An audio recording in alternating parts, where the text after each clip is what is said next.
अस्सलाम वालेकुम गाइस, क्या हाल है आपके। आई होप आप सब ठीक होंगे। और हिस्ट्री ऑफ यूएसए के अंदर आज जो टॉपिक हम डिस्कस करने जा रहे हैं वो टॉपिक है यूएस सिविल वार ही है, उसी की कंटिन्यूशन है। आज पार्ट 3 हम डिस्कस करेंगे।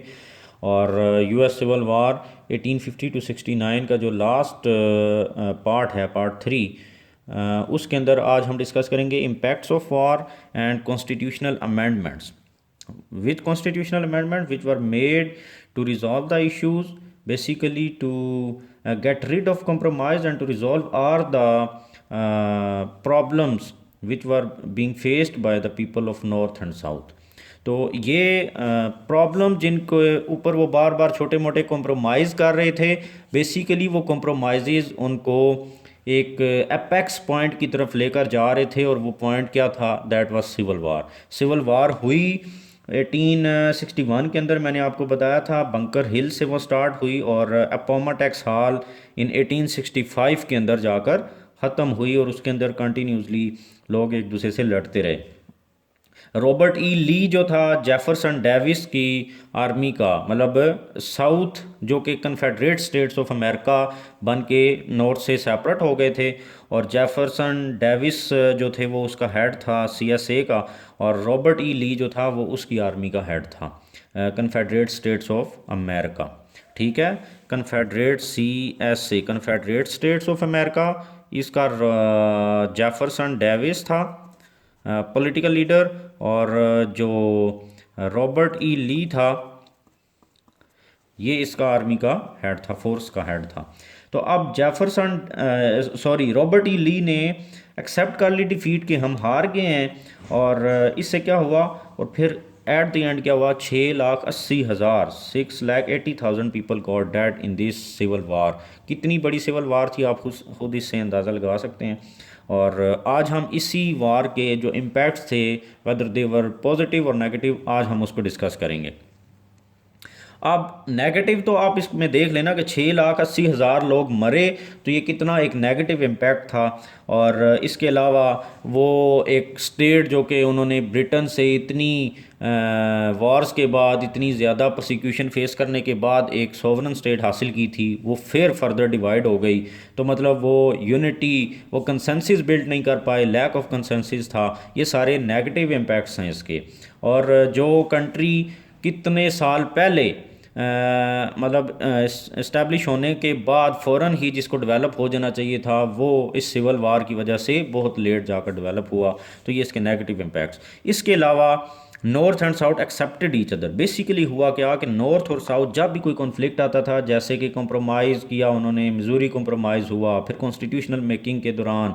तो इसी तरीके से वो ना न्यू जर्सी प्लान और new Virginia plan new Jersey plan लेकर आ गए थे। तो इस तरीके से कॉम्प्रोमाइज़ करते रहे वो। तो जब वार हो गई, एक पीक पॉइंट पे पहुंच के एक्सट्रीम उन्होंने देख ली, तो उसके बाद उन्होंने कॉम्प्रोमाइज़ करने के बजाय एक दूसरे को बाय हार्ट एक्सेप्ट कर लिया, दिली तौर पर एक्सेप्ट किया।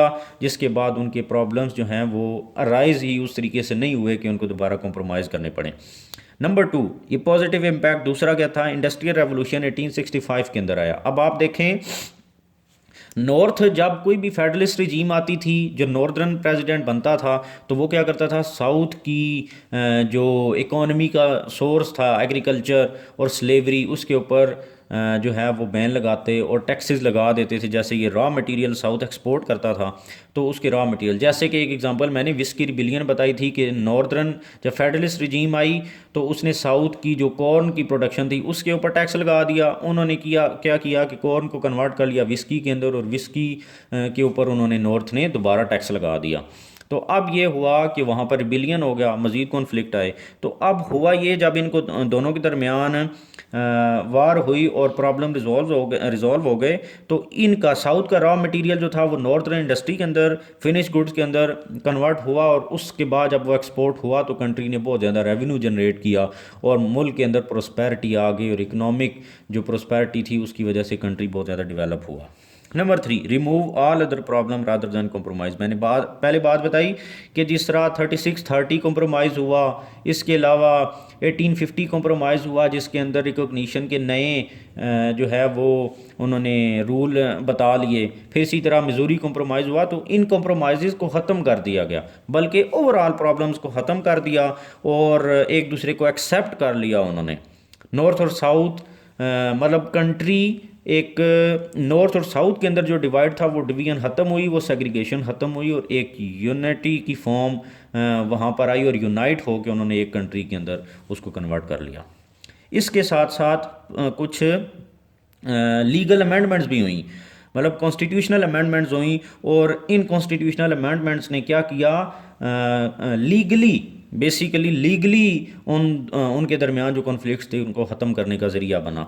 नंबर 1 क्या कौन सी अमेंडमेंट हुई? नंबर 1 13th अमेंडमेंट हुई और 13th अमेंडमेंट ने बेसिकली यूएसए के अंदर स्लेवरी को ही बैन कर दिया। लीगली अब कोई भी बंदा किसी स्लेव को अपने पास नहीं रख सकता था, या स्लेव मतलब बेसिकली जो स्लेव ट्रेड था वही बैन कर दिया। जब स्लेव ट्रेड ही नहीं होगा तो स्लेव्स कहाँ से आएंगे, तो स्लेवरी को बैन कर दिया कंट्री के अंदर। नंबर क्योंकि ये स्लेवरी थी ना, देखे ना नॉर्थ और साउथ के दरमियान स्लेवरी एक कितना बड़ा कॉन्फ्लिक्ट था।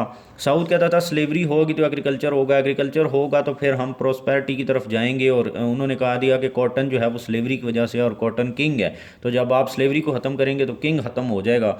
तो कितना बड़ा कॉन्फ्लिक्ट था, तो जिसको 13th अमेंडमेंट के जरिए ख़त्म किया। Number 14 x protection centre will protect them. अब 14th अमेंडमेंट के तहत क्या किया, जो अब आने वाले वक्त के अंदर उन्होंने स्लेवरी को बैन कर दिया, लेकिन जो पहले से स्लेव्स मौजूद थे उन्होंने 14th अमेंडमेंट करके उनको प्रोटेक्शन दी, प्रोटेक्शन सेंटर बनाए स्लेव्स के लिए। और उन्होंने कहा कि अब अगर जो पहले वाले स्लेव्स मौजूद हैं उनको कोई प्रोसिक्यूट करेगा तो वो वहाँ प्रोटेक्शन सेंटर्स के अंदर चले जाएं और उनको वहाँ पर प्रोटेक्शन प्रोवाइड की जाएगी। फिर 15th अमेंडमेंट की, और उसके ज़रिए ये बहुत बड़ी अमेंडमेंट थी, बेसिकली इसने बड़ा रोल प्ले किया और लीगली इसकी बहुत ज़्यादा वैल्यू है। और वो क्या है कि वोटिंग राइट दे दिया गया स्लेव्स को। मैंने आपको बताया था कि उनके दरमियान कनेक्टिकट कॉम्प्रोमाइज़ के अंदर 3/5 वोटिंग काउंट मिला था कि एक ओनर जिसके पास 5 स्लेव्स हैं तो उसको 5 में से 3 वोट्स मिलेंगे काउंट। तो मतलब एक बंदा जिसके पास 5 स्लेव्स का वो अगर वो ओनर है तो उसको कितने वोट्स काउंट होंगे? उसके 3।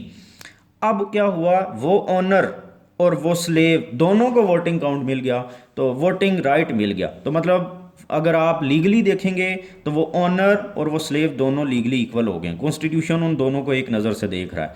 तो बेसिकली ये जो एक सोसाइटियल डिफरेंस था उसको ख़त्म कर दिया गया। और 15th अमेंडमेंट के ज़रिए स्लेवरी बेसिकली आप देखें तो ये 13वीं 14वीं 15वीं तीनों अमेंडमेंट स्लेवरी को एब्रोगेट करने की कोशिश कर रही हैं और इन्होंने ख़त्म किया उसको। इसके साथ साथ क्या हुआ, सोल्यूशन ऑफ इकोनॉमिक इशूज़ इनके दरमियान, जो नॉर्थ और साउथ के दरमियान, नॉर्थ वाले साउथ की प्रोडक्ट्स के ऊपर टैक्सेशन करते थे, साउथ वाले नॉर्थ के ऊपर, तो वो चीज़ें ख़त्म हुई। रॉ मटेरियल साउथ का नॉर्थ की इंडस्ट्री के अंदर यूज़ हुआ, नॉर्थ भी प्रोस्पेरिटी आ गया और साउथ में भी प्रोस्पेरिटी हो गई।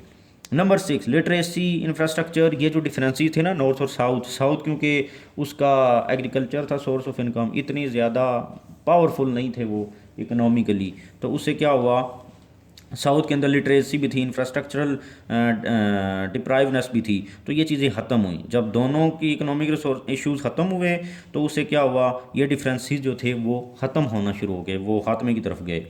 नंबर 7 सोशल इश्यूज़ गोट रिजॉल्व। अब नॉर्थ और साउथ के दरमियान जो सोसाइटियल इश्यूज़ थे वो क्या था, ये नॉर्थ वाले जो थे वो थोड़े से लिबरल थे, साउथ वाले जो थे वो कंजर्वेटिव थे। नॉर्थ वाले जो थे वो चाहते थे कि हम फ्रीडम को प्रमोट करें, स्लेवरी को ख़त्म करें, जबकि साउथ जो था वो स्लेवरी को प्रमोट करता था।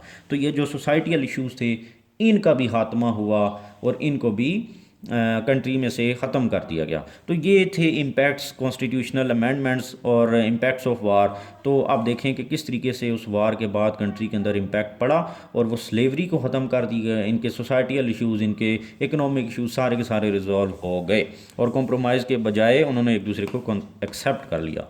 तो आज हमारा जो यूएस सिविल वार का टॉपिक है वो कंप्लीट हो जाता है और मैंने आई थिंक हर एंगल से इसको कवर कर लिया है। अब अगर सवाल किसी भी कॉन्टेक्स्ट में पूछ लिया जाता है तो you would be able to solve that question.